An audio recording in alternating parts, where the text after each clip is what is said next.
Merci pour votre fidélité au programme de la 7 TV, mesdames et messieurs. Il est 13h. Bonjour, bienvenue dans ce journal. À la une de cette édition, l'affaire Farba-Ngom à la veille de la plénière sur l'examen des conclusions de la commission ad hoc chargée de statuer sur la demande de la levée de l'immunité parlementaire du député maire. Les populations dont le Fouta sont massivement mobilisées ce jeudi. Port de brassard rouge, forte mobilisation, plusieurs activités sont prévues. Nos correspondants sur place nous feront le point en direct. Et puis, le ministre de la Justice s'est prononcé justement sur cette affaire. Ce matin, pas d'accord avec sa politisation. Il affirme que tout est fait en respect des textes. Il s'exprimait en marge de la conférence nationale des chefs de parquet. En fin de ce journal, du sport, les étoiles ont illuminé le Parc des Princes hier soir dans ce nouveau format de conquête à la Coupe aux grandes oreilles avec le succès du PSG devant les Sky Blues de Manchester City. Succès également du Rasenballspor Leipzig, des Rossoneri du Milan. Place ce soir à la Ligue Europa avec les Bianco-Celesti de la Lazio de Boulaïdia qui reçoivent la Real Sociedad. Voilà tout pour l'essentiel des titres. Le développement, c'est tout de suite.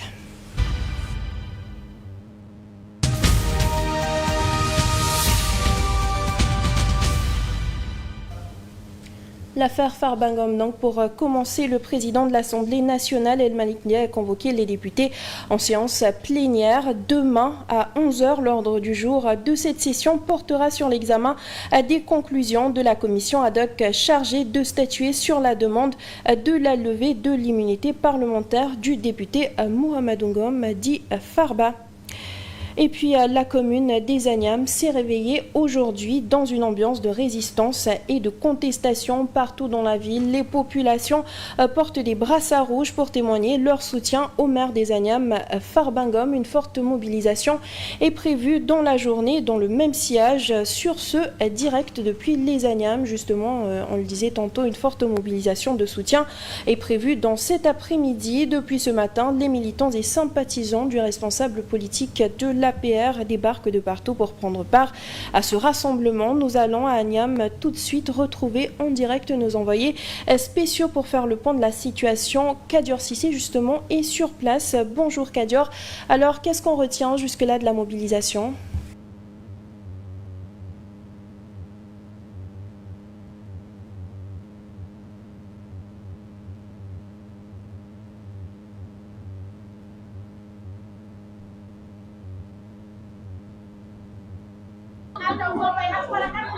Voilà, bonjour Charline, comme vous pouvez le constater juste derrière moi, nous sommes à Agnam, dans la commune que dirige Farba-Ngom, le député qui est concerné donc par une enquête qui suscite donc la levée de son immunité parlementaire. Aujourd'hui, c'est une grosse manifestation qui est organisée dans son fief par ses militants, sympathisants, familles, proches, tout le monde donc est réuni ici au niveau de Agnam. Rendez-vous est donné donc cet après-midi, ils vont manifester. Mais au préalable, il y a eu une réunion de coordination qui a réuni pratiquement tous les maires de la région de Matam, excepté celui de Nabadji qui serait donc de la mouvance présidentielle. Tous les autres maires manifestent leur soutien à Farba-Ngom.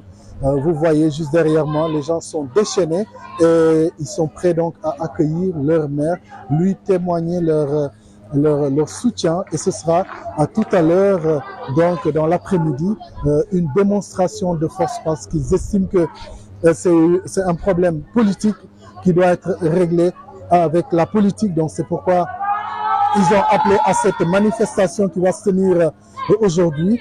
Partout dans la commune, les gens se sont réunis, ils préparent des repas et ils vont manger ensemble.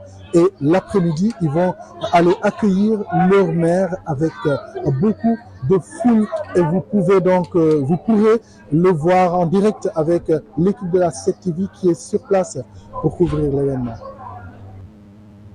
Merci Kadior Sissé pour ce point de la situation. On vous retrouve bien sûr dans nos prochaines éditions pour plus de points en direct. En attendant, on reste toujours dans la commune des Agnam. Partout dans la ville, les populations portent donc ce jeudi des brassards rouges pour témoigner leur soutien au maire des Agnam, Farba-Ngom, Ousmane Ba.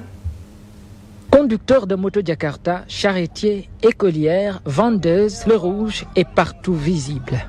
Un rouge vif, arboré à l'épaule, sur le cou, au bras ou tout simplement suspendu, partout où son apparence expressive peut se manifester.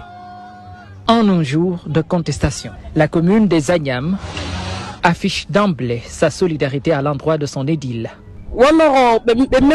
Ils nous ont touchés au plus profond de nous. Voilà pourquoi nous sommes allés chercher des brassards rouges pour marquer notre mécontentement par rapport à ce qui se passe. Et nous ne reculerons devant rien. Farba Ngom est un homme que nous aimons beaucoup et qui est très important pour nous. Nous n'allons pas accepter ce qui se passe. Une grande mobilisation se prépare dans le Bosséa, à l'honneur du député maire des Agnam, menacé par une levée imminente de son immunité parlementaire pour le besoin d'une enquête du parquet financier. Selon ses habitants, ce n'est qu'une mascarade ourdie par le nouveau régime. Si on invente des choses basées sur des mensonges pour l'incriminer et le mettre à mal, nous y mettrons tout ce qu'il faut pour contester.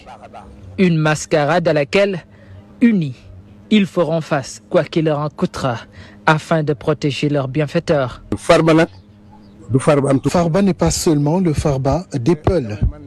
Il appartient à tout le monde. Je suis là depuis 1991 et je suis conseiller municipal. Farba Ngom n'organise rien ici sans que je n'y sois associé.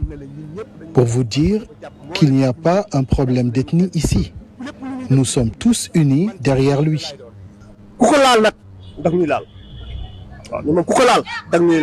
Sonko va savoir que celui à qui il s'attaque est bien protégé. Nous serons avec lui sur tous les côtés. Nous serons devant lui et derrière lui.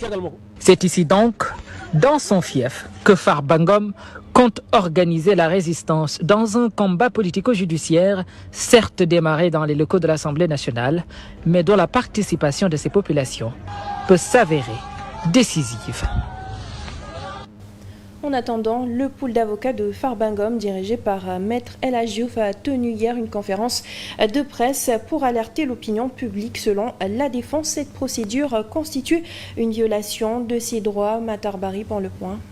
Après la convocation de Farba Ngom par la commission ad hoc de l'Assemblée nationale dans l'affaire supposée de blanchiment de capitaux portant sur un montant de 125 milliards de francs CFA, ses avocats ont aussitôt apporté la réplique.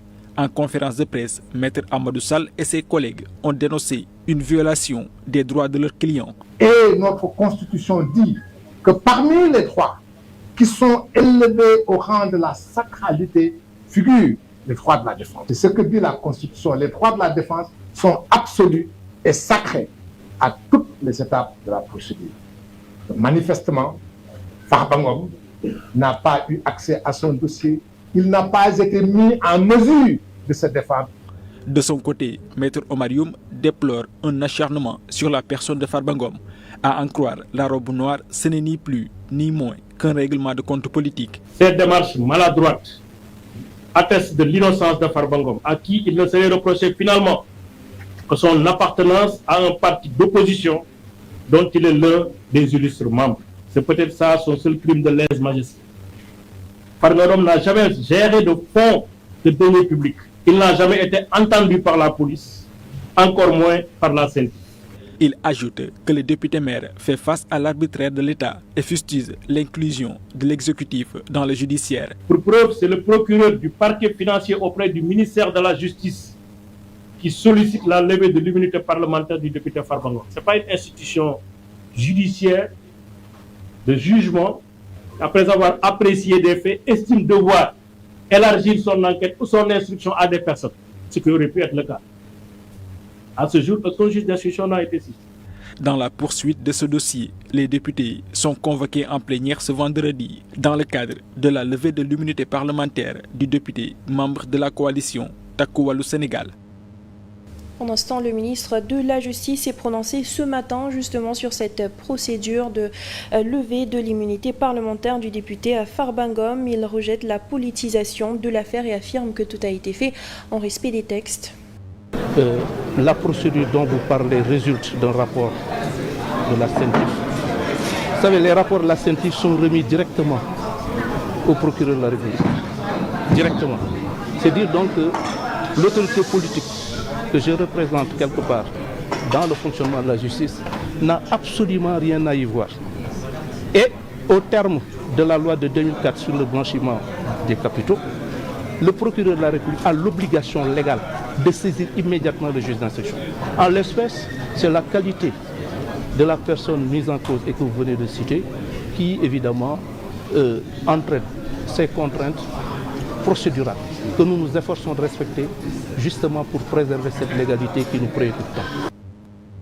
C'était à l'instant le ministre de la Justice. Il a présidé aujourd'hui la conférence nationale des chefs de parquet qui a réuni les procureurs, la direction des affaires criminelles et des grâces ainsi que d'autres services du ministère de la Justice. Selon Ousmane Diane, le thème de cette année sur la redynamisation des bureaux d'exécution des peines et réponse à la surpopulation carcérale témoigne des défis auxquels la politique pénale fait face de nos jours. Je déclare ouverte la conférence nationale des chefs de parquet. Comme chaque année, les procureurs généraux et les procureurs de la République se sont retrouvés avec le ministre de la Justice pour réfléchir sur un thème résultant du fonctionnement de la justice. Pour cette année, 2 thèmes sont inscrits à l'ordre du jour. La redynamisation des bureaux d'exécution des peines. Service essentiel dans le fonctionnement des parquets, parce que c'est un bon fonctionnement de ce service qui permet effectivement aux décisions de justice d'être exécutées. Sans oublier la surpopulation carcérale. Parce que comme on l'a déjà dit, cette population croît de façon inquiétante et il est tout à fait normal. En dépit donc de nombreuses réformes entreprises jusqu'à présent, les défis restent tout de même immenses et la direction des affaires criminelles et des grâces, chargée de la surveillance de l'exécution des condamnations, en est bien consciente. Le recours à l'aménagement des peines qu'elle a entrepris a donné des résultats significatifs.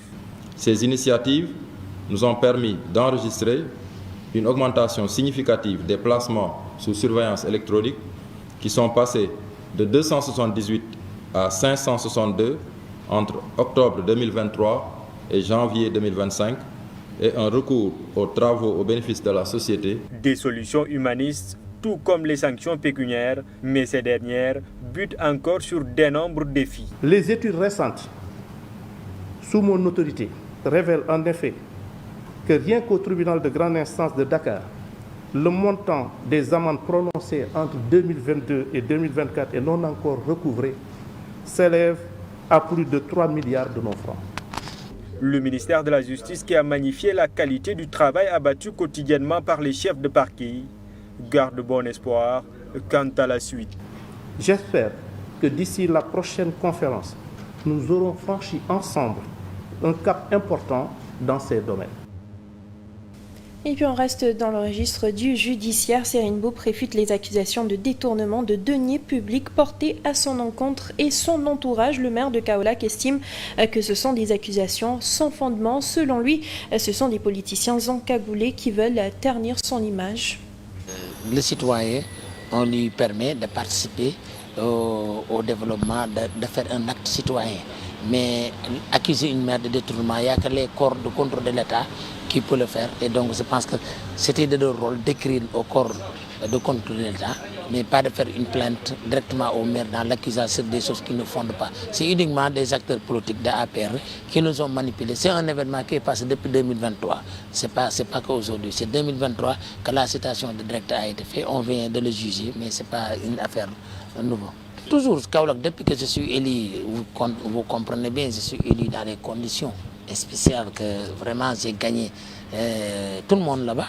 Bon, je m'attendais à ça. J'attends même depuis. Les Kaolackois m'ont élu et je vais faire ce que je peux. Bon, et vous savez que 2022, 2023, 2024, c'est des genres de situations comme ça qui nous bloquent à avancer. Parce que depuis 2023, il n'y a pas une année qu'il n'y a pas des... Et c'est la même chose qu'actuellement le président vive, le premier ministre vive. C'est les Sénégalais qui doivent arrêter ça. Ils ont élu une personne, vous n'êtes pas gagné, laissez-le travailler tranquillement et arrêtez tous les jours. Il a fait ceci, il a fait cela. Avec ça, le président est allé là où il doit aller. Il ne peut plus descendre. Et il est élu pour 5 ans, il va 5 ans. Des questions sociétales avec la situation dans le nord du pays. De retour d'une visite dans cette région, Thierno Alassane Sall a exprimé son indignation par rapport aux conditions de vie des populations impactés par les dernières inondations dans cette partie du pays. Ils dénoncent sur ce une absence de soutien de la part de l'État. Il semble bien qu'il n'y a pas grand-chose qui a été fait depuis mon dernier passage, je le constate, à part les bâches blanches et peut-être un robinet qui est éloigné d'ici, qui a été rouvert. Ça n'a pas évolué. Ils ont pourtant dit qu'ils ont mis 8 milliards et ils considèrent que ces 8 milliards c'est suffisant. C'est une goutte d'eau dans l'océan des problèmes ou dans le fleuve des problèmes qu'on voit depuis Bakel jusqu'ici. C'est une goutte d'eau. Comme je l'avais souligné à l'époque, l'absence de toilettes, l'absence d'eau potable, de forage, les eaux stockées dans les bidons, créent des conditions d'émergence de maladies. Et la promiscuité aidant, l'absence de toilettes aidant, il y a des risques de contagion de ces maladies. Mais surtout, les enfants n'ont pas accès à l'école ici. Et le président de la République, à lui seul, se gave de 9 milliards de fonds politiques. Comme l'avait dit à l'époque un certain opposant, ces fonds politiques, c'est des fonds de corruption et de prévarication. 9 milliards, sans compter les fonds du président de l'Assemblée nationale, du Premier ministre, sans compter les 3 milliards et demi qui sont budgétisés pour le fonctionnement de son avion, et sans compter bien d'autres choses. Sans compter que lui-même se paie le luxe d'occuper 2 villas de la République, 2 palais de la République, alors que les propriétaires de ces palais, de cette République, sont dans le vent. C'est ça qui est injuste et c'est cette rupture à laquelle ils avaient appelé les Sénégalais.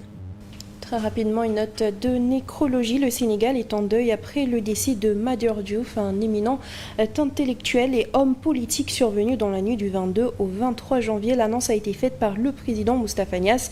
Né en 1939 à Fimela, dans la région de Fatick, Madior Diouf a été une personnalité marquante de l'histoire nationale, contribuant à la fois au domaine académique et à la scène politique sénégalaise. Sur un tout autre registre à présent, nous parlons de consommation publique, gel des importations d'oignons, une mesure prise par les autorités qui prendra effet à partir du 25 janvier prochain. Les prix risquent de connaître une hausse sur le marché, c'est ce que craignent en tout cas les consommateurs. Djibril Diallo. Le gel des importations d'oignons vise à protéger les producteurs locaux, mais celle-ci soulève aussi des inquiétudes majeures. Cette mesure qui limite l'accès à l'oignon importé pourrait entraîner une augmentation des prix du populaire bulbe comestible au détriment des commerçants. C'est que quand on ferme les frontières, les producteurs en profitent pour augmenter les prix. Parce qu'ils sont seuls sur le marché et ça, normalement quand on ferme les frontières, on doit l'accompagner avec une régulation du prix. Pour éviter ces dérives, les consommateurs demandent aux autorités de veiller à l'application des mesures de contrôle des prix, sans quoi le marché local serait livré à lui-même, laissant libre cours à des hausses spéculatives. Nous allons vers des événements où on va consommer beaucoup. Il y a le Kazu Rajab, il y a les fêtes chrétiennes, musulmanes, etc. qui vont arriver et où la demande va être très importante. Donc, protégeons nos producteurs locaux, oui, mais quand même protégeons le consommateur pour éviter qu'il y ait des spéculations entre le producteur local et le consommateur. Les grossistes et les producteurs, quant à eux, magnifient les efforts consentis dans la gestion des produits, mais demandent davantage l'accompagnement de l'État.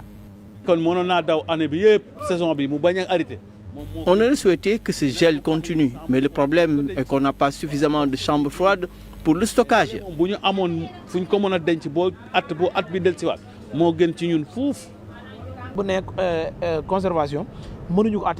ne peut pas tout de suite avoir suffisamment de chambres froides, mais on pourrait au moins en avoir 30% à 35%.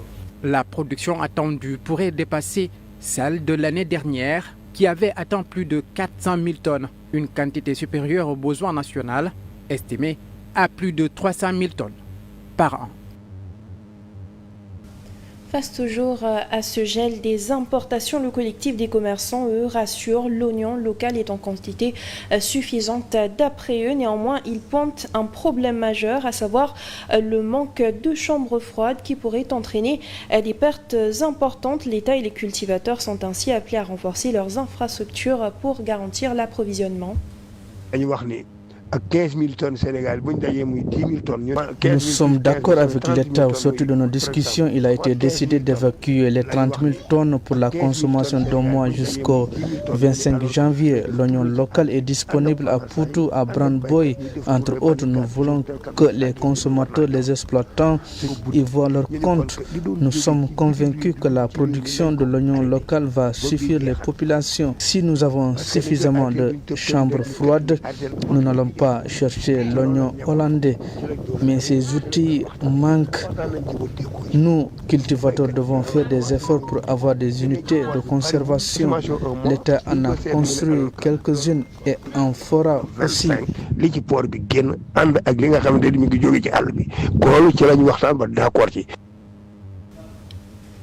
Et nous l'annoncions dans les titres du sport pour terminer. Ligue des Champions, Paris peut dire merci à ses pépites, grâce à qui le Parc des Princes a vécu une soirée inoubliable dans le choc face à Manchester City. Le club de la capitale mené 2-0 a renversé les Sky Blues de Pep Guardiola 4-2 grâce à Ousmane Dembélé, Joao Neves, Bradley Barcola et Goncalo Ramos. Dans la foulée, le Bayern Munich a lourdement chuté sur la pelouse de Feyenoord Rotterdam 3-0 et puis victoire des Gunners d'Arsenal 3-0 également devant Zagreb avec un somptueux but de Kai Havertz. Du côté de San Siro, le Milan s'est fait peur mais l'a finalement remporté devant Gérone 1-0. Le RB Leipzig a quant à lui signé sa première victoire dans la compétition après 6 défaites. Les Rottenbullen ont battu le Sporting Lisbonne de Victor Gyökeres, score final à 2-1. Et puis place ce soir à la Ligue Europa et au match à enjeu, déplacement périlleux de la Roma aux Pays-Bas pour défier la Z Alkmaar. Le Maccabi Tel Aviv ira en Norvège pour tenter de se défaire de Bodo Glimt à l'Estadio Dragao. Porto recevra l'Olympiakos. L'Olympique lyonnais de son côté ira à l'assaut de Fenerbahçe. Pour ce qui est des Spurs de Tottenham, ils seront en Allemagne pour jouer contre Hoffenheim. De son côté, Manchester United en difficulté en championnat veut se rassurer face aux Glasgow Rangers. Et enfin, la Lazio de Boulaïdia reçoit la Real Sociedad. Hier, le Beşiktaş Istanbul d'Ole Gunnar Solskjaer est venu à bout de l'Athletic Club Bilbao, score final 4-1. Et sur ce, nous passons tout de suite à la revue des titres.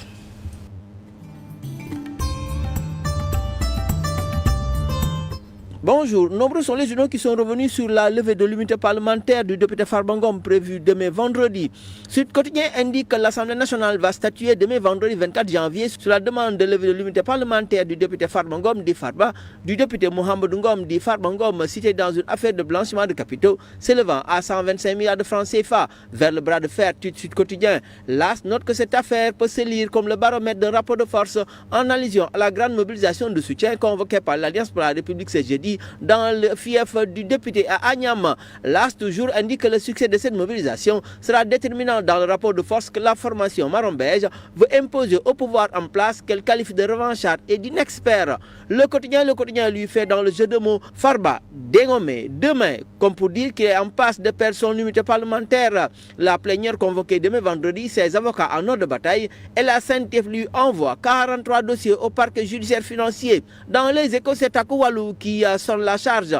Selon Maître Oumayoum, les 3 sociétés Farba font l'objet d'une enquête judiciaire fiscale. Il y a une tentative d'asphyxie financière, foncière et d'étranglement financier, mais d'autres têtes risquent de tomber, selon toujours les Échos. Les Échos, nous y restons car dans le même esprit s'intéresse aux poursuites judiciaires contre Tabaski Ngom dans le cadre d'un détournement présumé de 700 millions de francs CFA. Mais la dame a balayé d'un revers de la main ces accusations. Libération révèle que le parquet financier piste des retraits de 1051 milliards de francs CFA à la société de construction et d'aménagement filiale de la Caisse des dépôts de consignation. Il s'agit de retraits sans justificatif ni contrepartie intervenue après le rachat en septembre 2023 de 60% de capital de la SECAM par la CDC, indique le journal. L'Observateur lui indique que d'autres affaires apparaissent et selon lesquelles les nouvelles têtes risquent de tomber. Le parquet financier vient de poser un acte fort en allant dans la diligence des dossiers impliquant Tabaski Ngom, Morguet et Momadba. Sont toujours l'Observateur, cette juridiction qui a ordonné la jonction de 3 procédures eu égard de le lien de connexité, a également désigné un juge, lequel pourrait inculper aujourd'hui le trio, annonce la publication. Au chapitre économie, Walf Quotidien évoque un tout autre sujet lié à la réduction de l'aide au développement de la France et à la suspension des financements de l'USAID et du FMI. Sans ça, la diète affiche le journal et de faire remarquer que pendant que les finances publiques sont tendues, les sources de financement se raréfient. Enquête indique que Diomaye Sonko sous pression et cela porte sur l'intérêt du Front social face aux menaces sur l'emploi dans le public et le privé. Les défenseurs des droits des travailleurs se mobilisent, indique le journal. Le Soleil lui pointe les conséquences de l'attaque ce week-end d'un réceptif hôtelier sur la Petite Côte. Ce braquage n'a pas fait de victimes mais pourrait faire du mal au tourisme sénégalais qui se trouve toujours sans le soleil à rude épreuve. Autre fait relayé par Vox Populi, il s'agit d'un affrontement entre bergers agriculteurs à Djunto à Koungheul. Un affrontement qui a fait un mort car l'un des frères Ngaka finalement succombé à ses blessures. En sport, Record annonce le forfait de Pape Matar Sarr contre Offenheim et indique que Boulaye veut faire parler sa forme. Bonne lecture. C'est la fin de ce journal. Merci à vous de l'avoir suivi. À 14h, vous avez le Wolof. Merci, bonne suite de programme sur la 7 TV.